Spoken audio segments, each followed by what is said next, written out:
Peace. Peace and greetings. Last minute live here, spur of the moment. I talked about randomly just popping up and doing this last minute. I'll give it a minute for some people to come in. Again, there was no notification for this. I didn't put anything out. Just kind of a last minute spur of the thing to wrap the year up. Again, there was no notification. I'm just going to give it a minute or two for some people to come in, and kind of just going to do a final end of the year address. Ain't going to be on for too long, maybe an hour or so. Shit to do. Been enjoying some time off, so we're just going to kind of go through a few quick things as we wrap the year up. I figured get this out the way earlier. It's later this evening, tomorrow. I'm sure everybody's got plans. People are going to be doing shit, whether you're staying at home or you're going somewhere. If you are going somewhere, I caution you to be safe. There's a lot of crazy-ass people out there. If you're going to be drinking and partying and all that good shit, do it smart and be safe, please, whatever you do. Kind of doing a little get-together here. I like to stay home and have a little fun on New Year's Eve. Just too many nutheads out there again, crazy drivers, especially if you're living in bigger cities. So be careful of that. All right, so while I'm waiting for still some more people to file in, I'll just go through a couple quick announcements.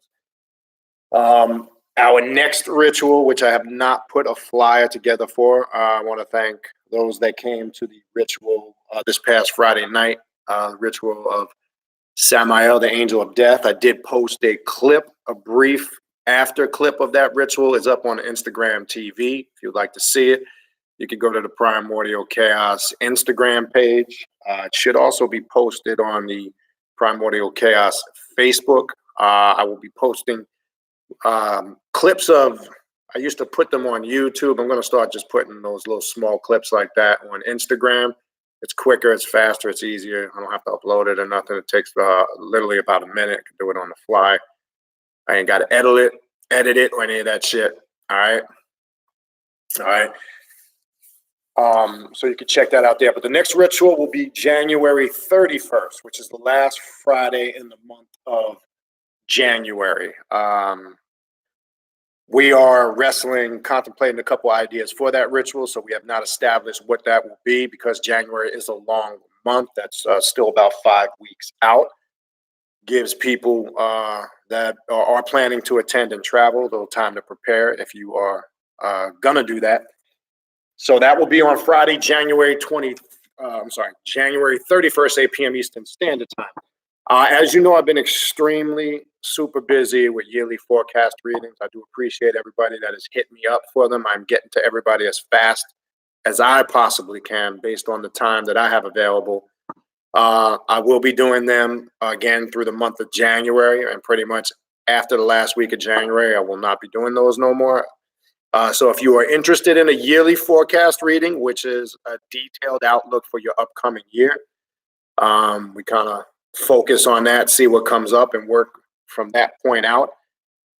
Contact me. The email is in the description box, khnum19@gmail.com. If you forget it, just go into the description box and the email contact information is there.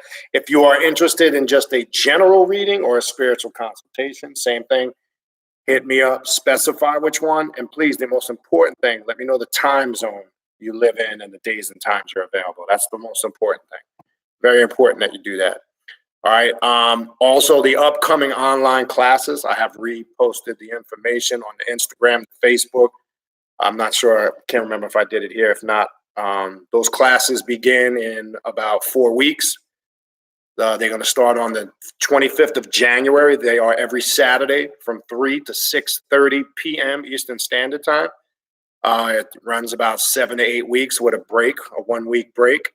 If you're interested in signing up for those classes, which are very detailed and in-depth, and we cover a lot of material in those classes, it is live, it is online, it's in a private chat setting. You have access to myself, You also have access to everybody else in the class. We dialogue. There's work.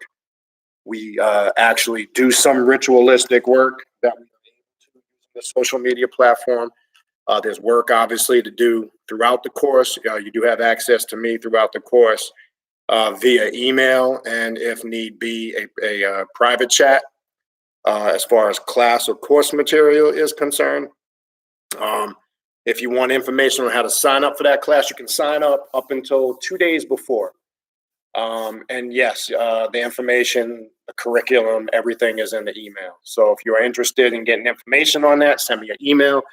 I will shoot you over the information for that class. Also, for those that are members of the Primordial Chaos Patreon page, which is, you can find it at patreon.com/Beniti.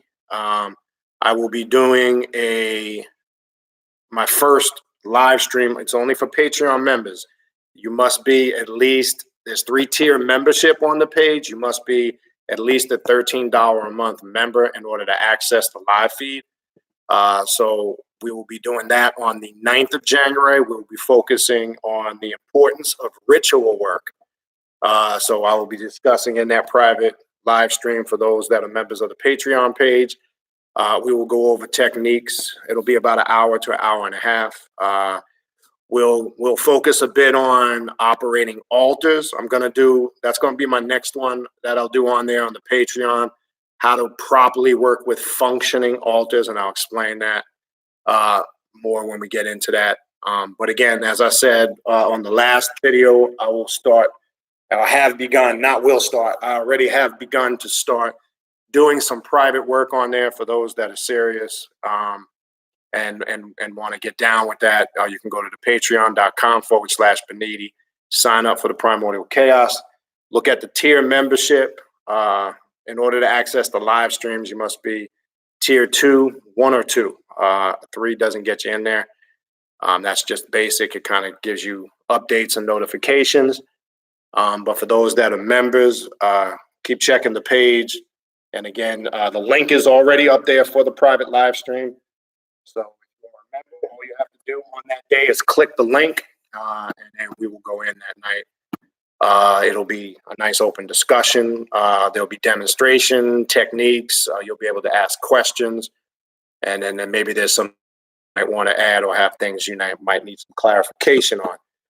So that'll be the first one. All right.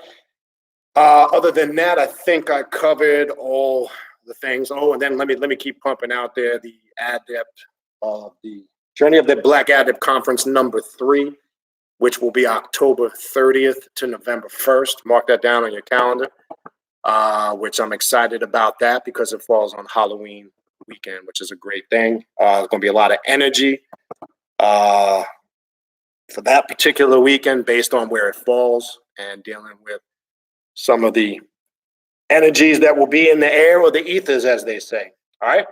So that's basically it. So yeah, I want to wish everybody a happy new year. Again, be safe. Whatever it is you're doing, be safe tonight. All right. So what I want to go over, going into 2020 and beyond. And again, I ain't going to be too long with this. Another year has passed. The important thing I really hope people are seeing, what I'm starting to see and notice, and I hope everybody else is, kind of the big boys and big girls are getting separated from the little boys and the little girls. One, there's a lot of bullshit out here, a lot. And let me explain what I mean. First, let's start in general in the world. You see the craziness that's going on.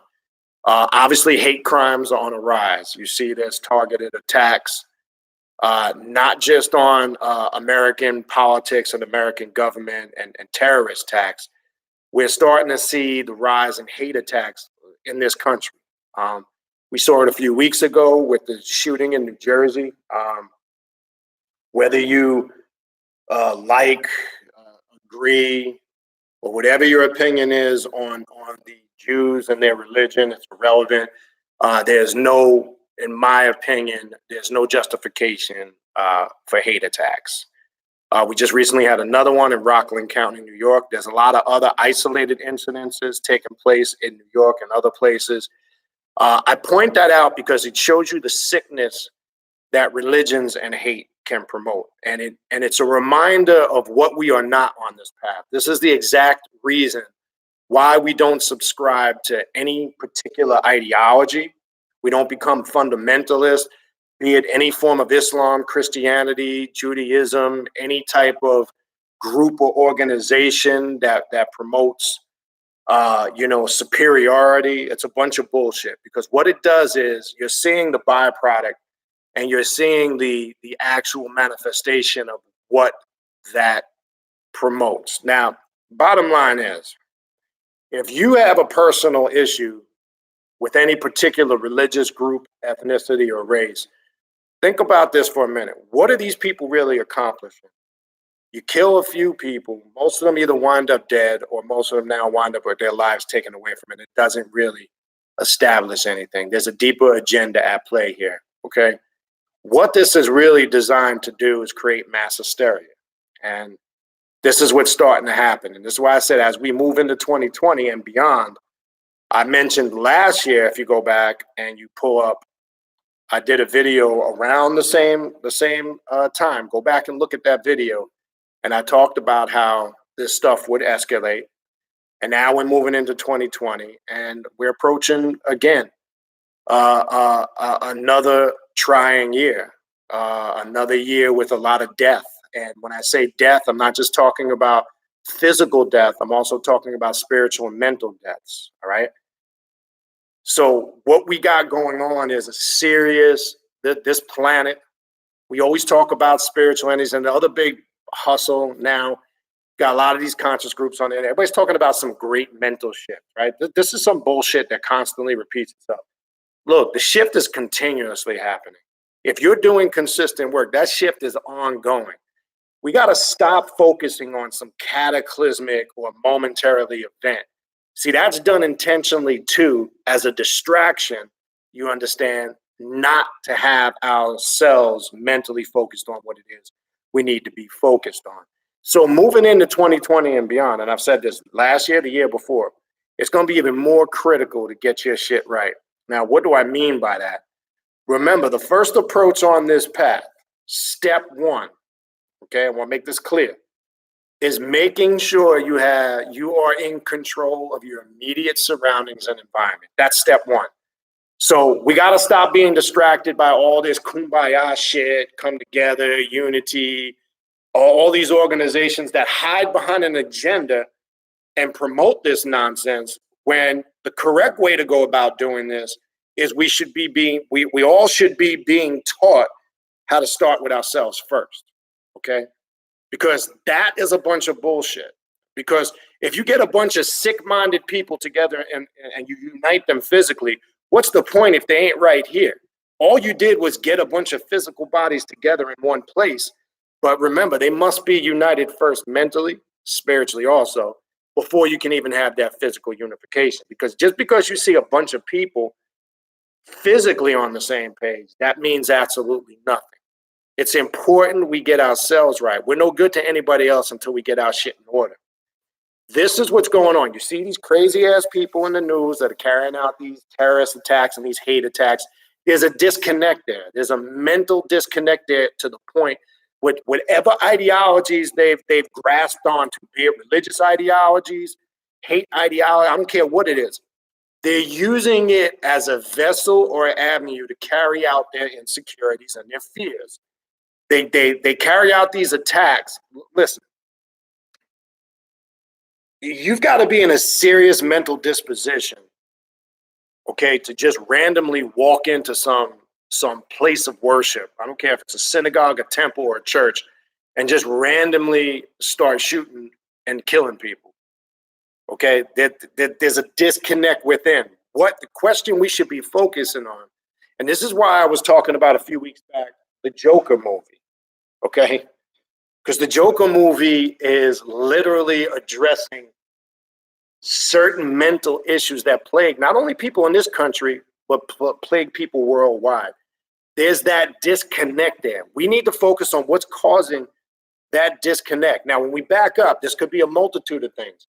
When we look at people that carry out these attacks, or people that are suffering from depression, bipolar, mental disorders, Usually that could be traced back. And again, I'm not a medical doctor, so I want to make that clear.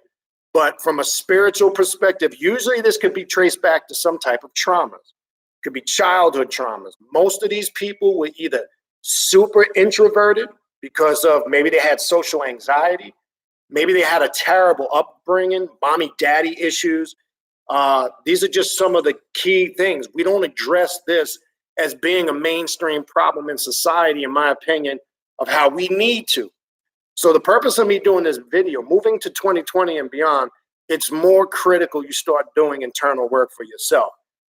Okay, first of all, if you are a person, and I'm just speaking in general, that struggles, let's say, with bipolarism or depression, if you need somebody to talk to, reach out to somebody, please. And I know this time of the year can be very rough for some people, regardless whether you or what level you acknowledge the holidays on. This could be a tough time for a lot of people that deal with depression. It could stir up a lot of, emotions. So if you are struggling with that in that area, and this is one thing, and I've learned this from friends that I grew up with. And I had a friend a few years ago, about 3 years ago, who committed suicide. And I would have never thought he would have committed suicide because on the outside, he appeared to be so happy. Okay. So sometimes it's not, you can't get a telltale by looking on the outwardly appearance. Some people are very good at masking and internalizing their emotions. And usually that's why people, this is why some people, when you find out, whether it's a friend or a family member that commits suicide, and you always hear this a lot. I never would have thought. They seem so happy. They seem so vibrant. They seem so full of life. And then you find out there was all this internal stuff they were struggling with because they just never talked to anybody or expressed it. Okay. If you are one of those people and you're listening to this video and you have access to somebody close by that you can talk to somebody, please. All right. That's what shadow work is, a form of that type of therapy in a sense. It's to bring those things to the surface, bring them to your awareness so you can address them. We don't want to put on false masks and illusion because this is what breeds a lot of the stuff we're seeing. Now, unfortunately, moving into 2020, I wish I could tell you it's going to get a lot better on that end, but it's not.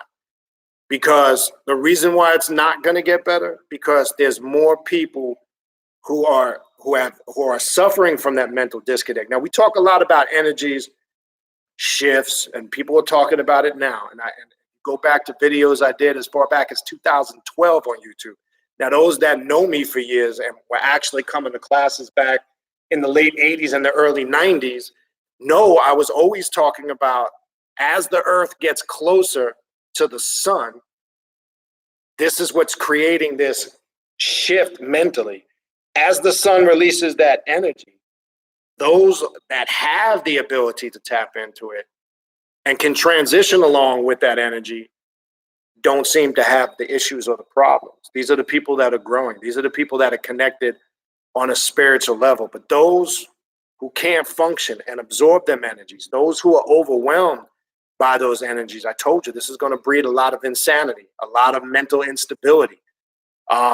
It's symbolic of, as I've mentioned before in the past, there's a saying in the Shriner Lodge, to keep pace with the sun. It's a symbolic term. As you cross the hot sands of the desert, you must keep pace with the sun. But if the sun gets in front of you, you can become destroyed and killed. All right, it's a symbolic term. Well, there's a lot of people right now who can't keep pace with the sun, unfortunately. All right. There's a lot of people out there using a lot of theatrics and bullshit. Okay. And I see this a lot. And I got to call it for what it is. Look, you see what I do for years. There is no gimmicks. There is no props. It's basic and as simple as what you see. I think people that have to rely on that type of shit to get a message across, I think they have an agenda. I don't think I know. There's an agenda. And unfortunately, I got to keep it real. And this is the year we got to really let that bullshit go. We got to stop being people that want to be fucking entertained. We need to cut this shit out. This is the other problem with conscious people, quote unquote. They feel the need to be fucking entertained all the time. And I've found this, and again, no disrespect to American brothers and sisters, but I found out it seems to be American folks more so than maybe people from overseas, the Caribbean. It's just something I've noticed for many years. Not all, so don't take offense to what I'm about to say. But it seems like American conscious folk are the ones that seem to be entertained all the time. Well, I want to make this clear. I'm not in the business of entertaining. I don't give a shit about any of that stuff. So let me make that clear. If you want to be entertained, go find a channel where you can be entertained. There's none of that shit going on here. That's number one. Number two, I'm not interested in, I get emails, and again, this is part of the Address 2020 and beyond. I'm not interested in channeling entertainers and athletes and past stars and Nipsey Hussle and all that other shit. When it's funny how when that stuff happens, look how quick Nipsey Hussle became a memory. What does that say to you as a group of people who claim to be conscious? Because now that the hustle is over with Nipsey Hussle and there's no more money to be made off of it, it's a memory now. Okay, we got to stop sipping the fucking Kool-Aid. We got to stop trying to find avenues where we can be entertained. I say that because do you know how many emails I got when Nipsey Hussle passed? Okay. You know how many emails I got where I heard that, Nipsey Hussle channeled me. Great. Maybe he did, but who cares?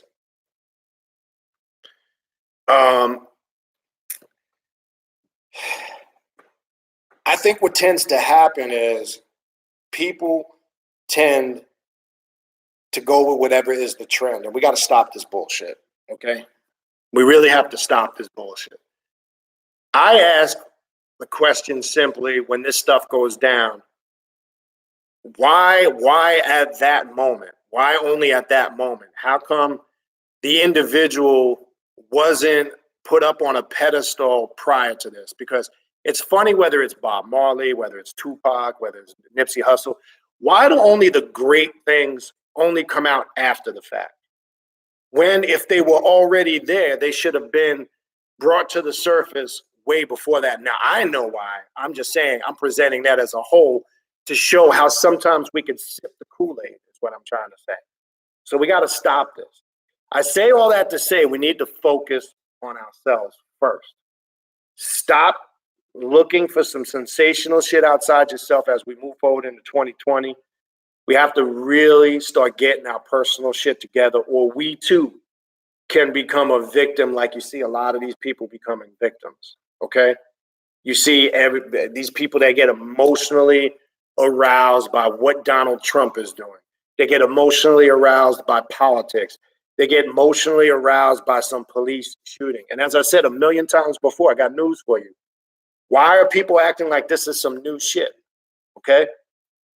It's just in real time now with social media, Facebook, Twitter, cameras all over the place. Things get uploaded in real time. Okay? This is nothing new. Police brutality is not new. And I'm not saying that justifies. That's not what I'm saying. And I told you, do your research before you become reactionary.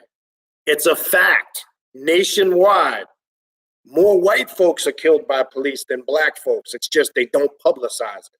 They make sure when there is black or Latino police brutality that it's publicized to stir up your emotions.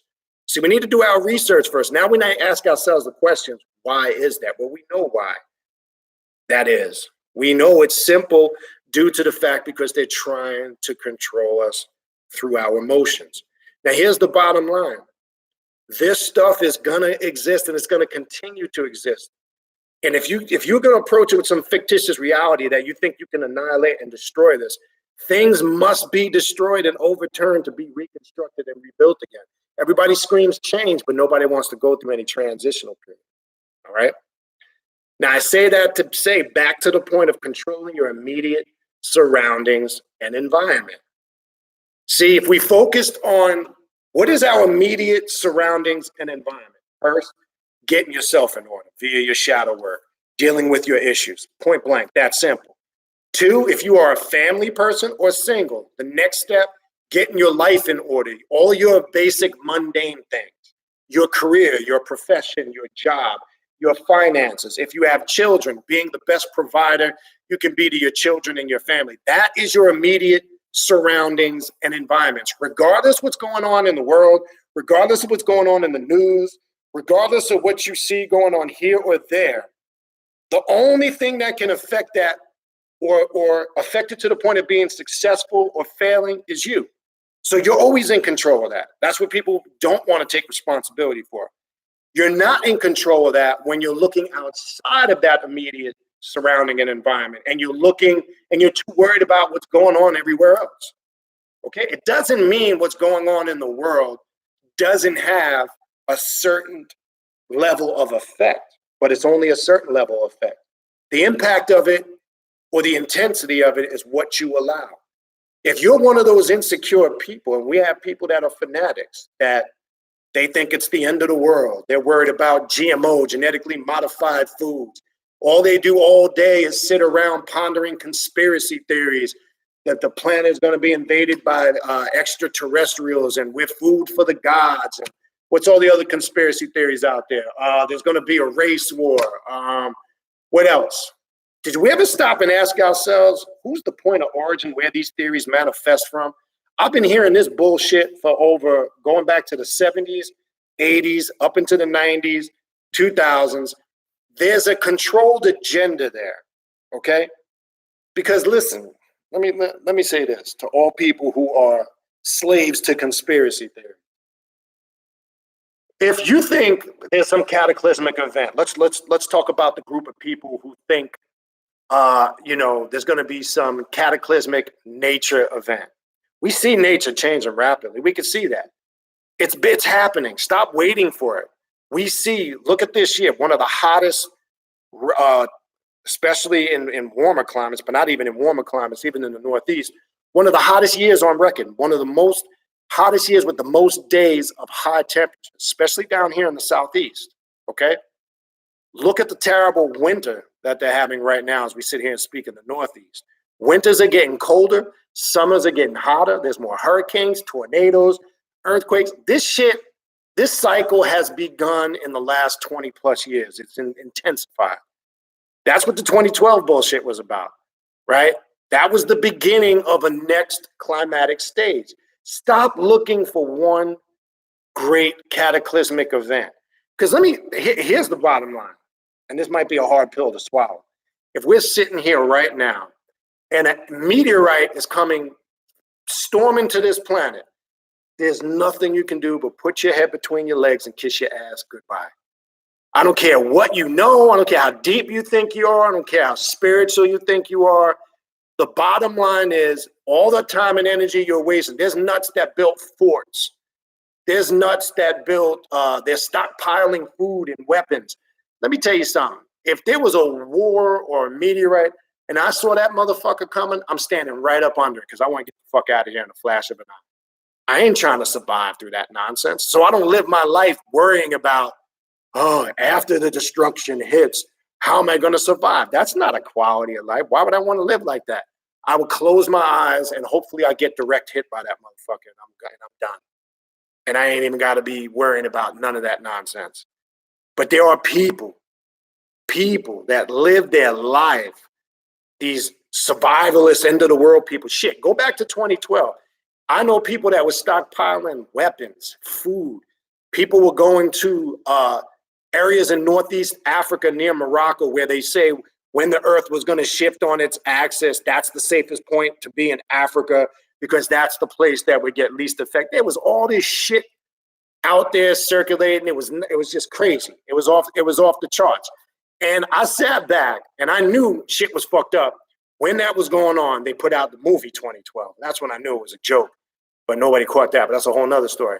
I tried to tell people all that was symbolic of, and you can go back to videos during that time and people that were around when I was doing classes at that time. I kept telling people all it is a great shift in spiritual and mental consciousness. Something that was recorded on the Mayan calendar, something that was recorded on the Dresden Codex of the Mayans, something that was recorded on the Egyptian calendar and the Dendera calendar in ancient Egypt. This was something that's true. Now, here's the other thing. We know the Gregorian calendar doesn't calculate cycle time correctly. So what year are we really in? That's another thing you need to ask yourself. That's another story. The point being is what I want to focus on, not to get all into that historical shit, because to me, that shit is pointless. You can research that on your own time. There's so much access to all this, so I'm not going to bore you with that. The point being is we need to stop getting sucked into these conspiracy theories. The only thing that is real is you. The only thing that is real is what's going on around you and in your life. What you bring into it becomes a reality only when you allow it in. So think about this. If you didn't pay attention, there's some people who don't really watch TV, who are not really sucked in to politics and social and the entertainment platform. And there's literally some people who are so disconnected from it, they don't even know what's going on. And they're not affected by it. I'm using that as an example. The only way you're affected by it is if you allow it in and you make it a concern. Because if you never turned on the TV and you didn't know what was going on in the world, what would be going on in your immediate surroundings? Now, I'm not saying become a hermit and disconnect from society. I'm trying to prove a point here. That's it. So let's not take this to the extreme. But I'm saying if you disconnected from TV, ask yourself this. Because now we got more to deal with. We're dealing with Twitter, Facebook, Instagram, social media. Now, again, I've said it's a two-edged sword. They're great things because they're great platforms to reach a bunch of people, but they're also terrible things because it's used for cyberbullying, programming people. The list goes on and on. But let's just say you disconnected yourself from every social media platform, Facebook, Instagram, YouTube, etc., whatever it be. You didn't watch TV. Do you think you would be in the same mind state you are currently in right now as we sit here and as I'm talking than you would if you were disconnected from all that? You wouldn't be. Because when you allow that in and it starts to affect your emotions, it affects your way of thinking, your approach, how you react to people, how you interact with people. It's really affected that. Some people don't know how to socially interact no more. I see this shit all the time and it drives me crazy. I'll go out to a restaurant, I'll sit down and I'll look over sometimes at a table and I'll see a family sitting there, mother, father, children. First thing they do when they sit down, they all pull out their phones. They sit down and they're all into their phones. Nobody's conversating. Nobody's having any type of dialogue. Because this can create these platforms, unfortunately, as I said, are good and bad. And it took me probably years after the fact to get on them because people were like, you need to get up to date with the times.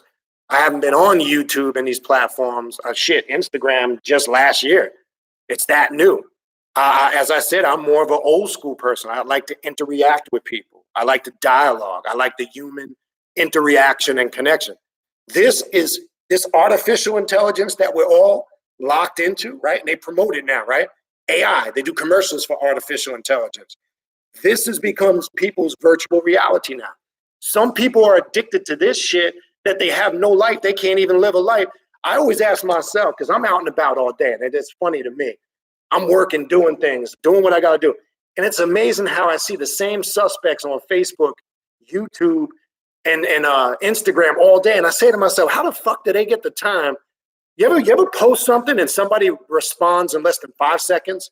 I'm not talking about the one-time person. I'm talking about the person that the same person over and over. And I'm like, damn, does this motherfucker have any life? Do they have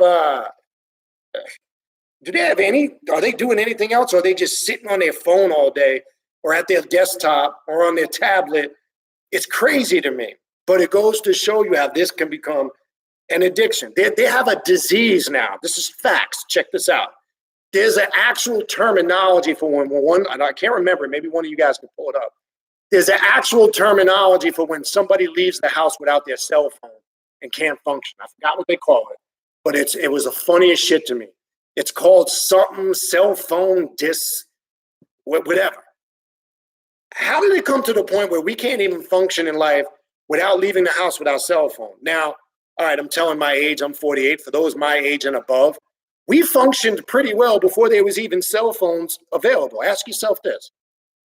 There was no cell phones when I grew up as a kid. And I'm born in 71. I consider myself a 70s, more so an 80s baby. We had rotary phones. When you wanted to talk to somebody, you either picked up the house phone or you walked out your house and you went to that person's house. That's how you interacted. There was no, I'm gonna lay my lazy ass on the couch and I'm just boop, boop, and I'm just gonna hit buttons and shit while I'm sprawled out on the couch with a bag of potato chips, with the TV on. I got fucking junk food, got my phone in my hands, my foot's propped up, and then I wanna know why I'm out of shape, out of breath, out of weight, because I ain't gotta do shit no more. I ain't got to do nothing. I just sit the fuck down. Everything is there. We didn't have that shit in the 80s. We would have to actually go outside and interact with people. I think the deepest technology we had, and you were privileged if you had that, was a beeper or a pager. Then it was the two-way sky pager. You was a drug dealer if you had that. I don't know, people, I'm telling my age. There was a such thing, believe it or not, as payphones on corners back then. You actually would keep, this is true now, for those my age and above know what the fuck I'm talking about, you would actually keep quarters or dimes. First it was 10 cents to make a call, then it became 25 cents. You would actually keep spare change on you. This is true. For those of my age that know, when you were out on the weekends, just in case you had to be out in the public and make a phone call. You remember this shit? We didn't have none of this shit. These men, it's not knocking on millennials because my son is a millennial, my oldest son. Not knocking on millennials, but as I said before, when we had to apply for jobs, we had to actually put on a suit and tie and go into an establishment, ask for an application, do it. And these motherfuckers now sit down on the couch, fill out applications, and they ain't even got to leave their house no more. Okay? This is, I'm saying to show you, we've lost the human interaction. We've lost the creativity. Because now we're programmed by this. And then they want to know why the kids are unhealthy, why the kids have mental disorders. What is go outside and play to these kids? They don't even know what that shit is anymore. What is, tell you, we were told as kids when we were young, once you go outside and play. And if you didn't go outside and play, I know my father and mother, they would find shit for me to do around the house. You'd be doing some yard work. You'd be fucking mowing grass. You'd be cleaning out the garage, cleaning out the basement. You'd be doing some shit. If your ass just hung around in the house and you didn't do nothing, you couldn't sit around and go play. We'd go outside, we'd play kickball, stickball, running bases, RCK, run, catch, and kiss, Ringalevio. We'd play, we created our own games, handball, box ball, hopscotch, jump rope. What happened to all this shit? You understand? All that's gone. Remember when at Christmas time getting a football or a weight set or a sweatshirt, that was a big fucking thing back then when you were a kid. Oh shit, I got a new football. You couldn't wait to go outside. And God forbid it was snowing, you'd be more. I know I was happy as shit when the holidays came and I got a new football and it was snowing. I couldn't wait to get outside to try my new football. All right? Now these kids want iPods and fucking gaming systems and games that cost $80 to $100. They want new iPhones every year that are $1,000 and above. Let me tell you something, man. You got it fucking twisted. People just don't understand. And I tell my oldest son, you don't know how good you got it right now. You have no idea how good you had it. Remember, if you're in the Northeast, I grew up doing paper routes as a young kid before I worked regular jobs under the table. I used to deliver the New York Daily News early in the morning before I went to school. I used to get up, now this is on school days, and I'm 11, 12 years old. I would get up at 5 a.m. in the morning, deliver, do my paper route, come back home, get dressed for school, go to school, and then after school, I had the New York News Day. I used to deliver that because that was a paper that came out in the afternoon. I'd leave school, drive my bike down to the paper depot, pick up my papers, do my afternoon route, and then on Fridays, I'd have to go. There was a thing called collecting if you were an old school paper boy, you know what I'm talking about. Then every week, you'd have to knock on people's door to collect their money, okay? So you learned responsibility at an early age. And this is shit that started, these kids don't have no go-get mentality no more. They want to sit around and bitch and complain because shit ain't happening for them. Wah, it's not going my way. Well, you got to make it go your way.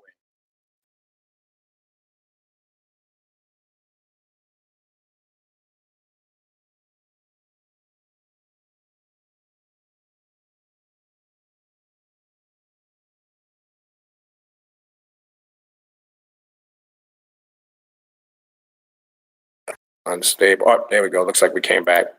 The thing I'm showing, it popped up, unstable connection. So if it disconnects, just hang tight. I think we're okay for now. Yeah, but I mean, these are the things that we did, and we've lost this. So as we move forward in 2020 and beyond, the beautiful thing about this path, there's a lot of interaction.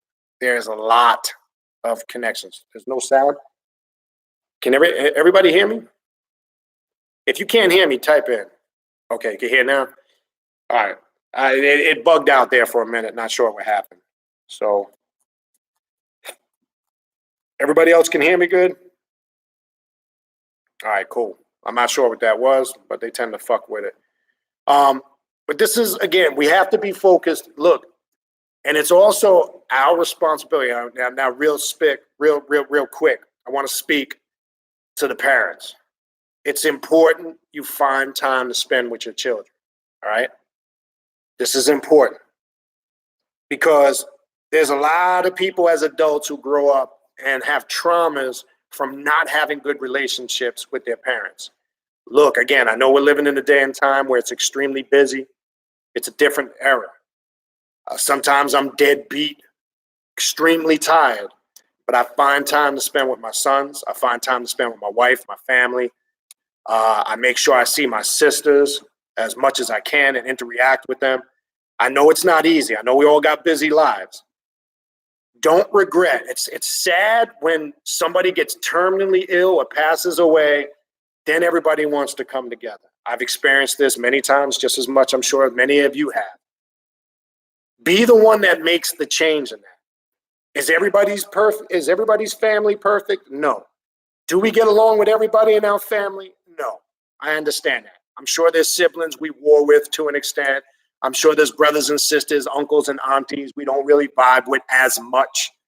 All right. But you should try to the best of your ability to keep harmony in those relationships, especially your immediate family. Look, my little guy, he's full of so much energy. I can't keep up with this dude. Okay. And he'll probably be walking in here shortly. He's going to want to play some hockey. He's going to want to do something on the bike. And sometimes I'm dead ass tired. But they're going to remember them times. If you're a person that always, I'm tired later, you don't get around to it, that has a traumatic effect on these kids growing up. And I'm saying that because I know that from my father growing up. And we had discussions about this later as he got older, after my mother passed away. Growing up, my father worked a lot. And I tell you, he was hustling, working jobs. He worked all times of days, hours and nights. When he was free, he tried his best, but he just never really had the time. Now, there was a lot of things going on, which I'm not going to waste my time getting into. There was some justification for it, not to make excuses for him, but there was some justification for it. But he regrets, or did regret. He's passed on. He passed on January 2018. But we became closer after my mother passed away. And only then, as he reflected back, he saw a lot of the missed time and opportunity. So I'm speaking from that perspective. I've experienced it myself, and it did have an effect on me. I wish I played baseball, a lot of sports. My father was rarely at any of my sporting events because he was working all the time. My mother and my sisters would come. I mean, I played high school football, played high school baseball, played high school soccer, I played travel ball. My father was not there for a majority of that. Only, again, because he was working. He did tend to a handful of my games. But sometimes when we don't have that support of our parents as children, I'm speaking now to you guys that are parents, don't negate the importance of that. Don't think that it's not important for you to show up to your son's Little League game or your daughter's soccer game or your daughter's cheerleading meet, whatever it might be, whatever activities they're involved in. It makes a world of difference when you show up. Just the fact when they turn and look and see you in the stands, that's a motivating factor for them.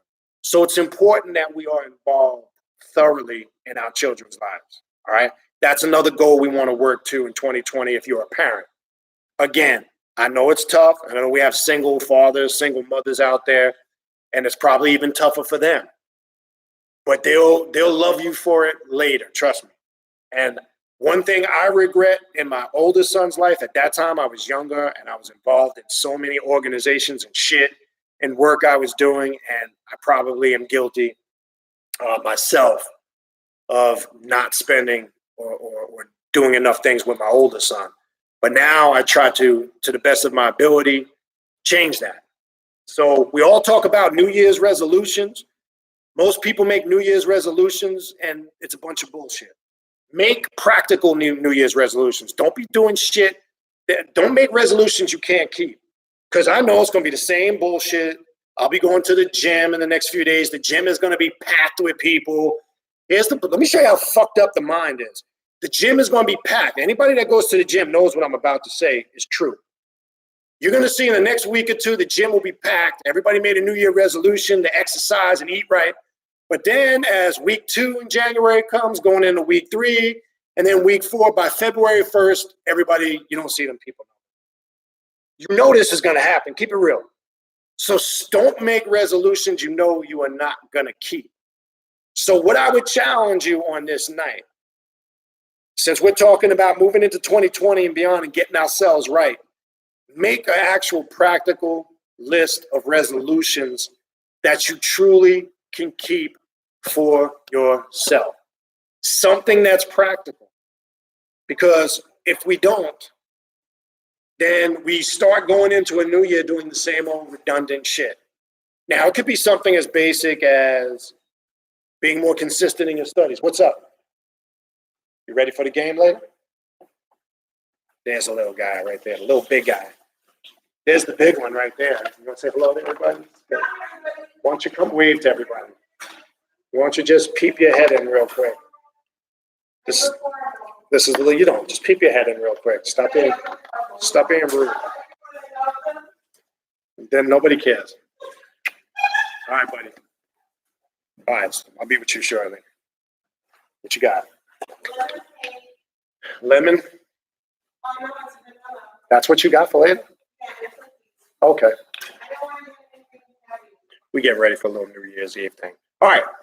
I think you get the point. So I'm going to go through some of your questions, comments. I think you get the point. Again, I'm going to stay on here just a little bit over an hour, not too long. So hopefully this sinks in. It's really time, because you're going to see a lot of shit getting more crazy. People are in a state of madness right now. Hate crimes on the rise. This is all because of mental instability. Don't be a victim of excuses. Stop falling for conspiracy theories. And look, what I'm getting ready to do moving into 2020 is going to go to a next level in the sense I'm not interested in any of the existing paradigms or constructs. And what do I mean by that? Anything that's faith-based or comes off as religious, I'm not going to be dealing with that. Okay? As we move forward, what you got there? Sat. Oh, I'll show it to you afterwards. All right. You okay? If it's not left-hand path orientated, if it's not, I'm talking about mainstream constructs. As I said recently, we got to move away from all this ancestral construct shit, all of this Ifa, Santeria stuff. It's got to go. 2020 is the year that it's got to go out the window. We got to start working with it in a traditional aspect, because all it's doing is continuously creating a crutch. We got to stop using this watered down Egyptian occult Cometicism bullshit. It's another crutch to lean on. We got to stop infusing new age bullshit with left-hand path principles. And this is why I said, everybody that says they're left-hand path. There's many different levels to the occult and the left-hand path. There's watered down versions of it, and then there's what I consider to be the authentic, real shit. That's my opinion. You ain't got to agree with it. I really couldn't care. That's irrelevant, whether you agree with it or not. I can only tell you what it is I'm getting ready to do. That's it. And I'm only concerned with what I got to do. Those that resonate with it, resonate with it. Those that don't, find something you do resonate with. It's that simple. That's the vibe I'm on for 2020. I'm not interested anymore in anybody's little personal feelings and emotions. That's personal. It's time in 2020 to put your big boy pants and shorts on, move forward, get over it, get in where you fit in. It's that simple. All right. You can't make, see, look, you're getting ready to, you're here for 2 minutes. That's what I was just talking about. All right. Questions. Let's finish with that. Let me see some of your questions and your comments. Peace and greetings to everybody. Happy New Year. Whatever you do this evening, please be safe. If you're going to be out and about, watch out. Be on the alert. We've got a lot of crazy ass people out on the roads. If you're going to be partying and drinking, please do it responsibly. We don't want nobody to get into any situations. Dion, good. You got your oil. I'm glad. And I'm glad you like it. Also, with the oils, I'm glad I said I've just posted, I updated the advertisement for it because I have some people ordering multiple bottles. So I want to make it clear. It's $20 per bottle. That includes the shipping. I had originally put $15, $5 shipping. The problem I had, people were ordering 3, 4, and 5 bottles, but they were only putting $5 for shipping. Now, I'm not saying they were doing it intentionally. I should have been clearer, so I'm taking the responsibility for that. So now I've changed the estimate. It's $20 per bottle. That price includes the shipping. I think that's a little bit clearer and easier, and there's no confusion. So keep that in mind. It's $20 per bottle instead of putting the $5 shipping, because I think, now I'm sure there was probably some people who did it intentionally, playing slick because they knew. I'm keeping it real with you. But I have to take the responsibility for that. That was my fault. I wasn't clear. So now it's $20 per bottle.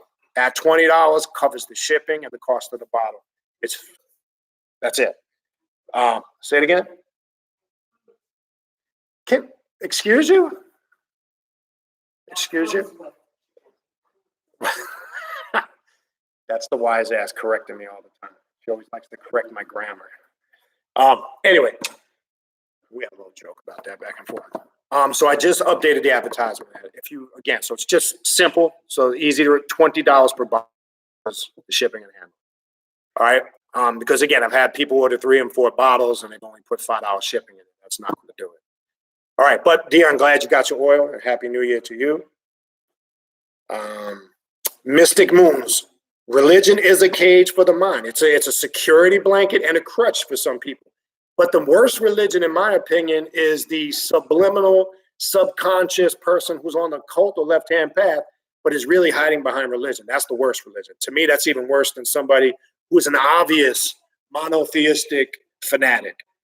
Because the more dangerous person is the person who leaves those constructs and comes over on this path, but is still doing those same things. We don't want that. So this is why I'm saying we have to eliminate those traditional paradigms. Okay? I'm going to do, I haven't gotten around to it. One of the videos I want to do to break the mythology, since a lot of people like to talk about Papa Legba, Shu, and Allegra, I'm going to do a video showing you simply how that's just a mask of Lucifer. I'm going to remove all the traditional shit out of the way. I'm going to remove all of the Afrocentric, cultural, traditional shit that makes you feel comfortable. And I'm going to show you, when you strip all that away, what you're really looking at. And you'll see it for what it is. And the thing I think what happens with some people who are accustomed to those traditions, they feel, because they may not be totally familiar with the energy of what we call the occult or left-hand path. But remember, this path predates all that shit. All of that stuff. It's just, it's never been presented to you like that. Remember, all this has its origins in what we call pre-dynastic Egypt, ancient Africa. Left-hand path practice. Remember, that's just a term. I don't even like to use that. That's just a term to simply mean you're not a conformist. You don't succumb to the surface ideologies and ways of thinking. There's really no such thing. You could trace it back to the ancient Dravidians in India. People that dealt with Tantra, India, the ancient Dravidians. That's where the term really has its point of origin. And we know the ancient Dravidians had their roots in ancient Africa when working with left-hand path aspects such as Kali, okay? And Kali is the Black Mother. So the Kali images you see today were a mixture of the Indo-Aryans and Europeans and Hindus that mixed. That's not the original image of Kali. The original images of Kali were always depicted as a dark African Black woman. Okay. Now, I'm not saying that because we want to infuse racism in there. It's a fact. We got to look at things for what they are and don't run with them. Okay. But that's a fact. That's what it is. Okay. So we get the point. Anyway, but that is true. What else we got here? Yeah, again, Nikita, this was just a last minute thing. I might do these randomly last minute instead of planning them. Unfortunately, right now with everything that's going on, it's kind of hard for me to plan them. I'm gonna try to do Wednesdays when I can, but I think I'm just gonna pop on. I'm not gonna do too much plans or notifications out because you know what? Whoever can be there is gonna be there anyway. See how that works? So I could put it out there, promote it. Can't be there, you can't be there because the same people are going to be there who are able to be there based on their time and availability are the same people who are going to be here now based on their time and availability. So you can overthink shit. Anyway, that's just my mind and how it runs and operates. All right, what else we got here? Oni, what's going on? Good to see you. Glad to see you here. And Happy New Year to you. Spirit driven, not sure what. I guess it was something I was talking about earlier. Maybe it was the suicide thing. And if you came in late, make sure, look, and I've dealt with this with a couple of people in my life, and I lost a dear friend a few years ago. You can't always tell what's going on in somebody's head. This could be a rough time of year for some people. It's not always a pleasant time of the year. And you'll find most people that take their lives or commit suicide on the surface, they didn't appear that they had anything wrong with them. So don't go by the stereotype that the stereotype for somebody who is suicidal is you can automatically tell out the gate they're unstable, because they're not. Sometimes, make sure if you are one of those people and you need to talk to somebody, please. Because you'll be surprised how many people are walking around internalizing things because they just simply won't talk to somebody. So check on your family, check on your friends. Don't just ask somebody, hey, everything good? Be a little more detailed in your conversation with them. And I say that because this time of the year can be rough for some people. Fortunately for me, it's a great time of the year. It's my favorite time of the year. Even though I still wish my parents were around, but you can't have everything, right? That's just the way shit is, unfortunately. But we can look out for others that are here to the best of our ability. Can we fix everything? No, that's not practical. But sometimes if you know a certain individual, they don't have that support system, reach out to them. It could be as simple as just, hey, what's going on? Happy New Year. Just checking on you, seeing how you're doing, how you feel. How's your health? Everything good? Now, granted, on the flip side, there are some nutheads out there that will probably drive your ear crazy, but you get the point. So these are things moving forward in 2020 we really need to be cautious of, all right? All right, what else we got here? The holidays, Oni typed in, the holidays are always hard for those who suffer some kind of mental or depressive symptoms. My mom was on her way out here and got sick in December and was gone by January. Wow. Exactly. That's my whole point. And that's what I'm saying here today, gone tomorrow. And that could be anybody. That could be any one of us. And that's why I say, I've seen this in my own family. Don't hold grudges. It's not worth it. It's sad that some people only come together when somebody's terminally ill or passes away. Unfortunately, that's sad. But unfortunately, it's a reality. I've experienced that personally in my family. I ain't gonna get into detail with it. I've always tried to be a person that kept open communication with everybody. But sometimes that doesn't work. But it's important you're not the one holding a grudge. I mean, look, it gets to the point you get sick and tired of being sick and tired. Look, after a while, you gotta sometimes you just gotta let some shit go. It's just the way it is. All right.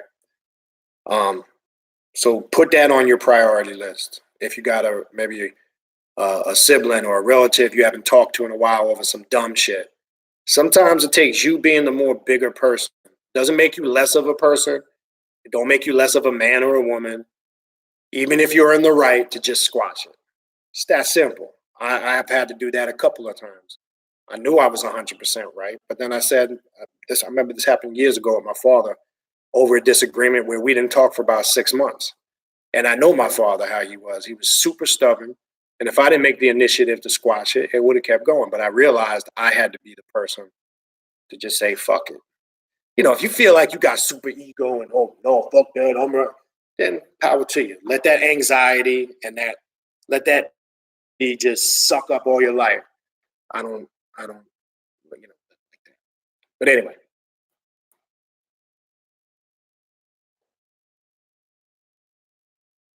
All right, spirit driven. Some reference to Oni's comment. So I'll skip that. Mystic moons. Yes, that's a good point. Would you say this is because we are unsynced with the equinoxes? Yes. Reading up about how our cow has been altered. Yes, because we know with the equinoxes, obviously, especially on this path, especially working with Luciferian energy, the equinoxes are a heightened time of mental awareness and spiritual energy. There's actually specific rituals that are geared for the equinoxes. And actually right now, December 25th, one of the biggest ones, 21st going into 25th, 25th being the darkest time of the year. It's the day on the planet with the least amount of daylight hours. We call it the darkness period right now, right? We're in the equinox of the darkness. And then we know from this winter emerges spring or growth. But what's done in this darkness period, this is a highly spiritual Sagittarius energy moving forward. It's a high. Now, contrary, a lot of light paths and fluffy paths will tell you this is a stagnated time to do work. That couldn't be more far from the truth. In that darkness, this is where a lot of spiritual transitioning takes place, going into stages of regrowth and regeneration. Not only are we disconnected with the equinoxes, we're disconnected with the planetary changes, right? Everybody's talking about polar cap melting, global warming. I was just reading an article in the Washington Post a couple of weeks ago. It was talking about the amount of ice caps that are melting in Antarctica, which is creating a lot of the flooding. Now, what's creating this? Again, as the Earth's making its orbit around the galaxy and it gets closer to the sun, this is what's creating this. This is what I was talking about earlier with this global warming. Not only, if we truly understand the micro and the macrocosm and how that relates to us, and we connect it to our spiritual work, it takes on a whole different meaning. So there are those who can't assimilate those energies. It can create insanity because the influx of those energies are so powerful. When those energies are heightened, especially during certain equinoxes, this is why it can create what we call alter mood swings. It can create bipolar personalities. It can create depression because as an influx of these energies come in, some don't know how to assimilate it. And it affects the body chemically. It can affect the brain. It can affect how the immune system, the central nervous system. All of those are key components that keeps the micro and the macro kind of in sync and in harmony. And if we're not aware of how to do that, and that's why I said, when I do the video, for those that are the Patreon members, that are members of my Patreon channel, there will be a live feed only for Patreon members only. It's patreon.com/Beniti. That's the Primordial Chaos Patreon page. I'm going to be doing a live feed for Patreon members. That's going to be focused in the importance of ritual work. Remember, ritual work is done to transform. To transform what? To transform you. And I'm going to go in depth and show you why, the purpose, why you should be doing ritual work. Obviously, your ritual work should be centered around your needs. So the construct of that ritual work is going to vary, but we'll go into that. That's what. Right? So, but that's a good point, Mystic Moons. Excellent point. People too emotional nowadays. Feelings get hurt too fast. The ignorance is real. True indeed. Yeah, we got a lot of people that sipping the Kool-Aid. Right? That's the new thing on the conscious platform. There's a great shift coming. I've been hearing this shit since the 70s and 80s. It was the age of Aquarius in the late 70s. Then there was May 5th, 2000. Remember that? The end of the world was coming in May 5th, 2000. There was going to be this great shift and all these cataclysmic weathers and earth events. That shit came and went because nobody understood it. Then, well, prior to that, it was Y2K. Remember that? It was a whole other story. Then it went from that. There was some groups and promoting spaceships returning in 2003. The Nuwapians were promoting that nonsense. The Black Hebrew Israelites, which most people forget and give them a pass, they said the world was coming to an end in 2000. And you can pull up YouTube videos to this day of them saying that on the streets of Manhattan in the 90s. Pull them up, you'll see them. That shit came to pass and didn't happen. And then, of course, after that, 2012 followed. Oh, that's it. This is it. World's coming to an end. Cataclysmic events. The Earth's going to shift on its axis. We're all going to fucking die. Well, 2012 came past. Here we are sitting here 7 years later. That shit didn't happen because we get sucked into the conspiracy theories and the sensationalism because we don't know what these prophecies were talking about and what they meant because we don't do our study and research. We just listen to some pinhead up there, did their interpretation of it, and sold it to the masses because they have an agenda to create fear, to control the emotions. And I was laughing when that 2012 shit was going on. It's comical. So now here we are in 2020, and it started to happen again. Everybody's talking about some great shift is getting ready to happen. Well, all I can tell you is my shift has been continuously for the last 20 plus years. I don't know what the fuck they talking about. So I'm not sitting there focusing on some nonsense that they're trying to use to distract me. And I ain't gonna say no names, but I just saw some ridiculous shit. People using big terms to captivate your emotions. Hyperdimensional warfare. Get the fuck out of here with that shit. Hyperspace. Yeah. Motherfuckers can't even control the space in their kitchen or their living room, and they want to start building with you on hyperspace. Come on, please. Please. Save that. Save that for the suckers that want to be entertained. I told you. I had no props here. There's no toys. There's no gadgets. There's no animated stuff. There's no entertainment, and I don't do any of that stuff. What you see is what you get. Sorry, I don't have I was doing a little music. I just ain't got time for it. I know it might be. I don't do all the hyped up things some people do on their channels with all the graphics and all. Sorry, this is what it is. What you get. Boom. Turn the thing on. Click. Let's get into it. That's it. All right. What else we got? I'm just going to finish these questions and wrap it up. Cyber Soul. Since the election is coming up, every side of politics and those not strictly within politics will play on everyone's emotions. Look how right before the holidays they started this impeachment shit, right? Look how they dragging this shit out. That's a funny thing. Pay attention. They get ready to do the okey doke. But I got to go back even before this. I have to laugh my ass off. All right? And this is no disrespect to ex-President Obama, but I remember when Obama was elected, man, you would have thought Black people's problems were over. It was comical. People were celebrating in the streets like they just hit the $1 billion lottery.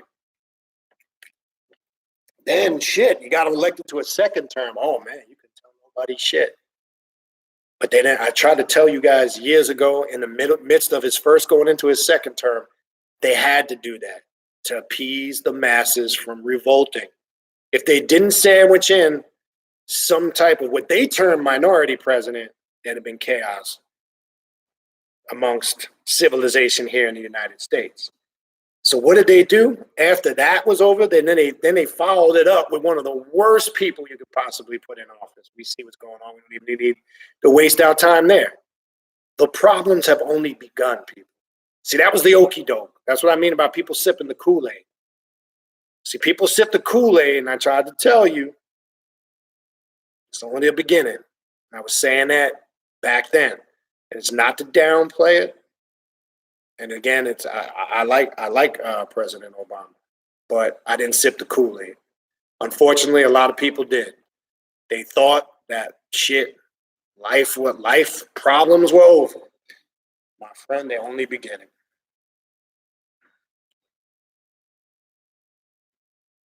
Anya, especially, people on Facebook. Listen, there's a Primordial Chaos Facebook page. My Facebook page is private, just to communicate with family and friends out of state, etc.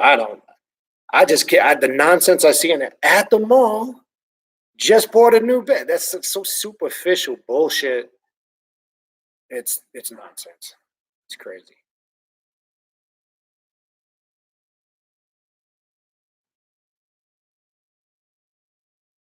Yeah, Twitter. I don't even use Twitter at all, so I'm not even familiar with it.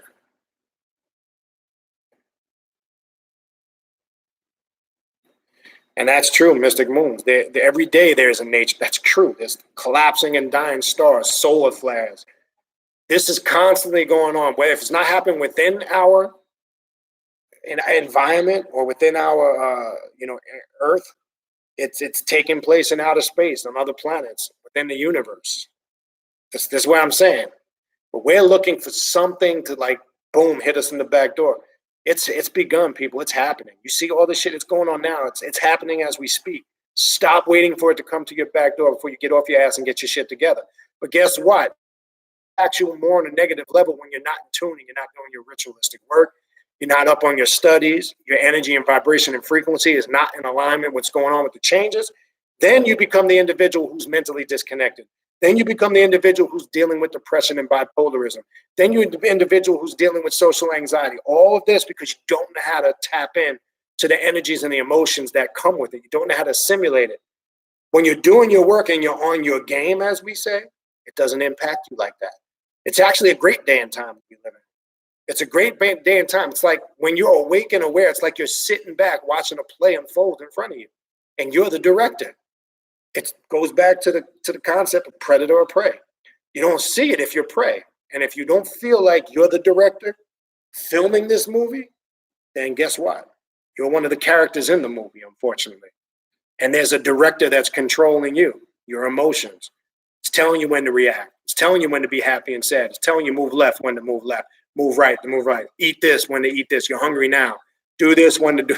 I'm telling you, people, this programming is deeper and more people are really even aware of it. What gets you out of that cycle? Your ritualistic work. Breaking this construct of person, place, a thing, and tapping into the subjective ritualistically will make you see a whole nother existence, or universes, I should say. That's a whole nother story. All right, what else we got here? Let me flip through this quick.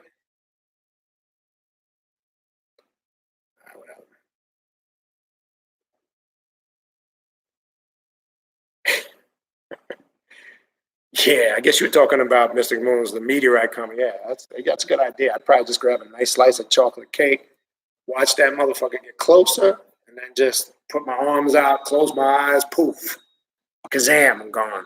I don't worry about shit like that. All right, what else we got?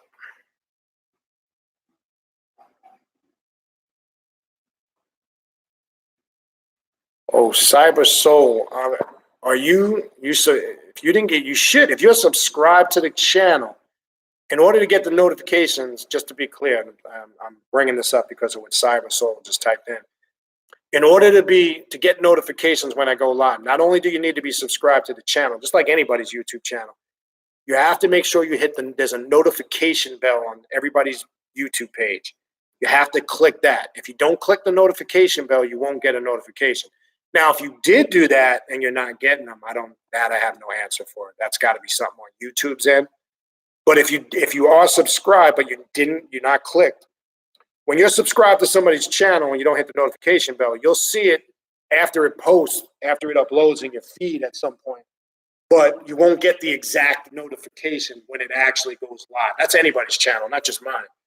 So make sure you subscribe to the channel and hit the notification bell. Now, again, if you did do that and you're not getting the notifications, I have no answer for that. That's got to be something on YouTube's end.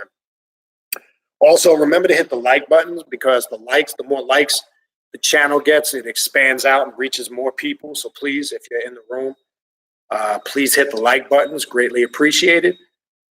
You can donate to the channel at the bottom.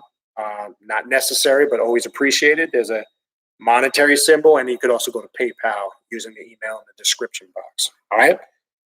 So hopefully, Cyber Soul, it's just because you didn't hit the notification bell. If not, again, unfortunately, I don't have an answer for you.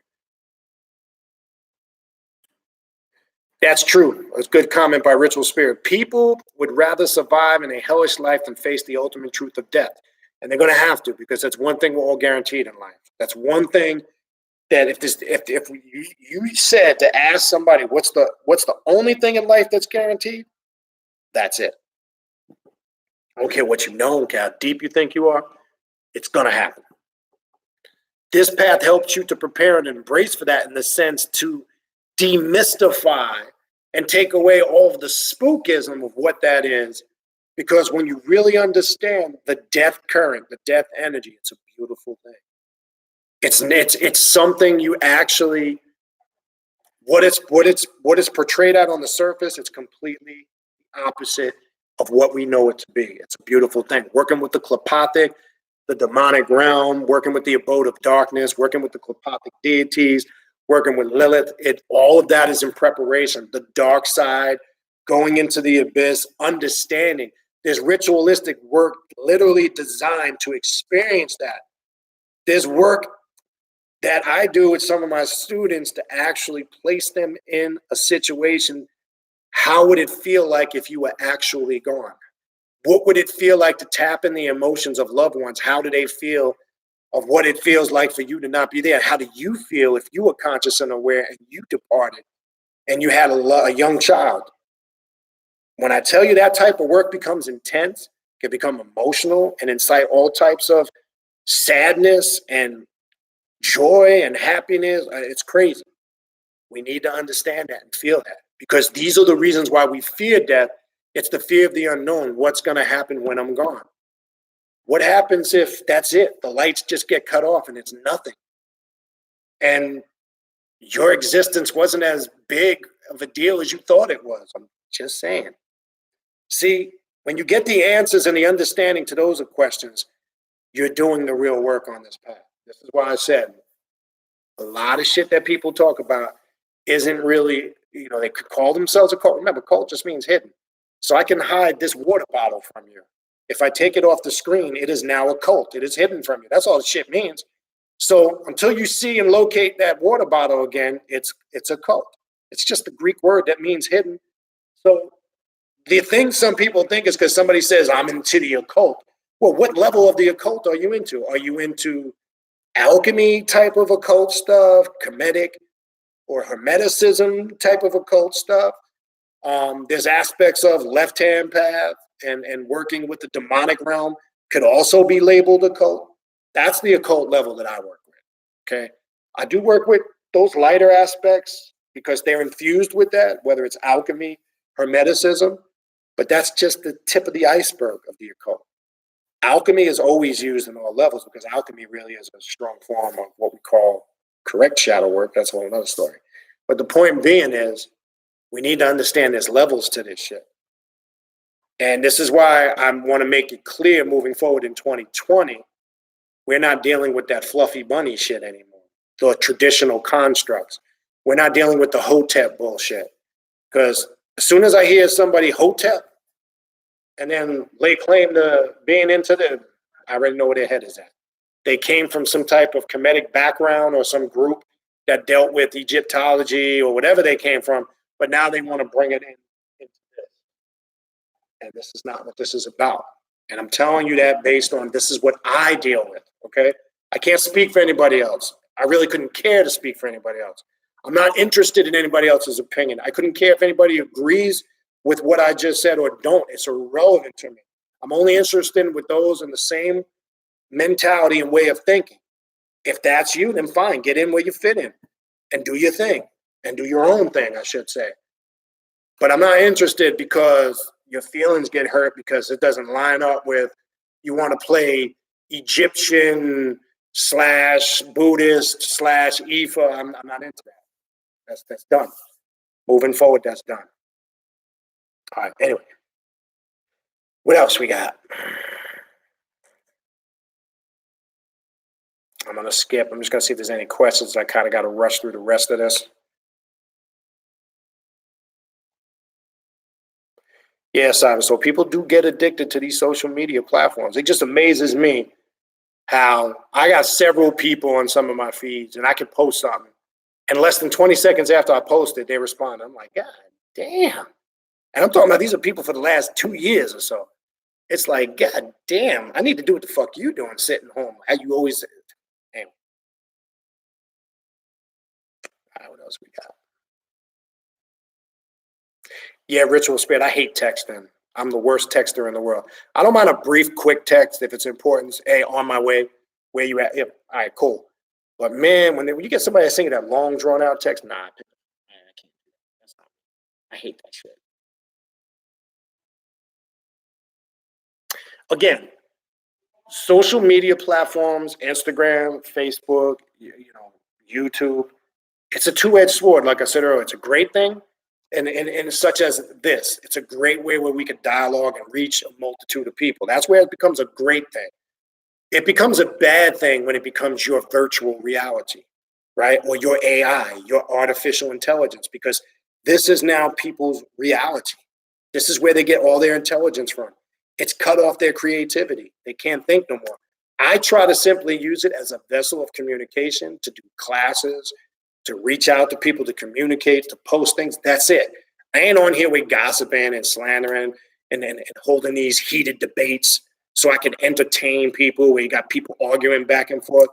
Look, do your thing. If that's your thing, that's your thing. But that's where it becomes, in my opinion, something that could be detrimental to your growth.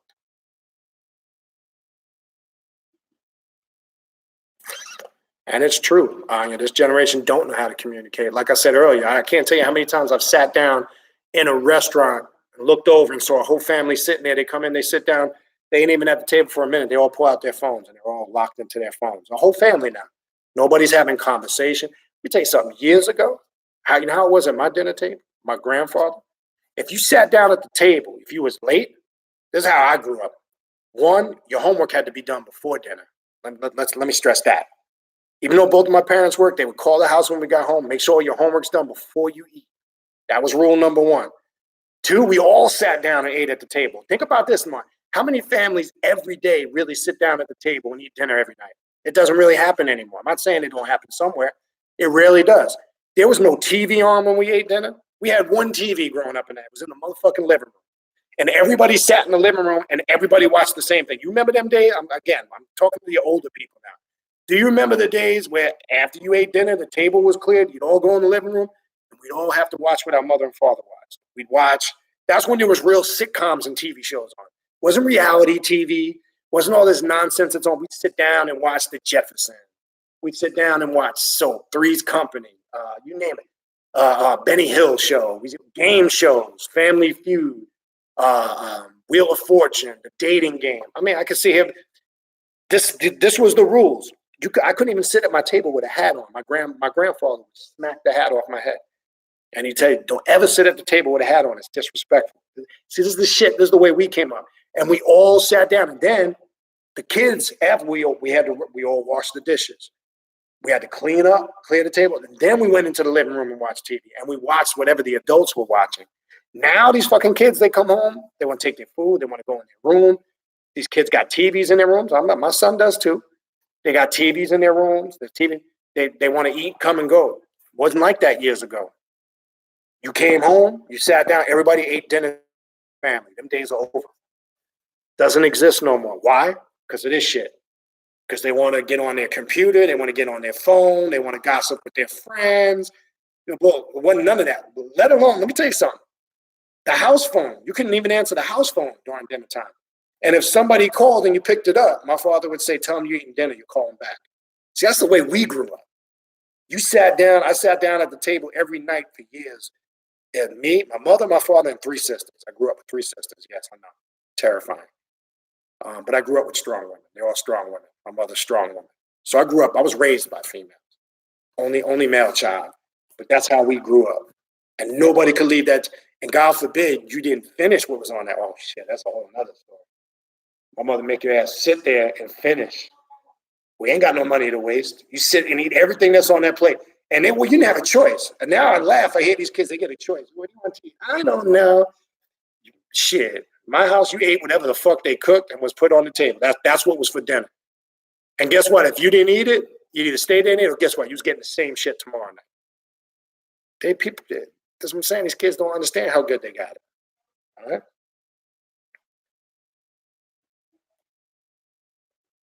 What else we got? Yeah, I had more fun before cell phones too. You know, you just didn't have people tracking you down all the time. You know, think about the freedom. When back then, as a teenager in my early 20s going out, that was the beauty of it, man. People couldn't track you down and know where you were every minute of it. Not just in the sense that you was doing some dirt. It's just you didn't have to be bothered with the bullshit, right? That's why I said we used to go out. I mean, God forbid, getting into the 80s, going into the 90s, if you had a pager, you were fortunate. But we used to carry quarters and dimes in case we had to use a payphone. If it was a real emergency, that's how we went out. And we were fine. We didn't need no cell phone. I told you, I haven't looked it up. If somebody looked up, there's a disease. They have a medical term for a phobia somebody has when they leave the house without their cell phone.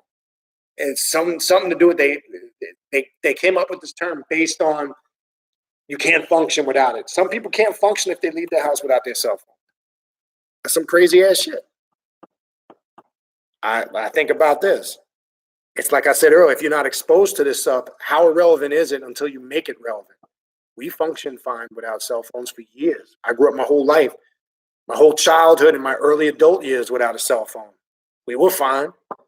We didn't panic. I think the first cell phone I owned ever, I'm gonna say was 98, 99.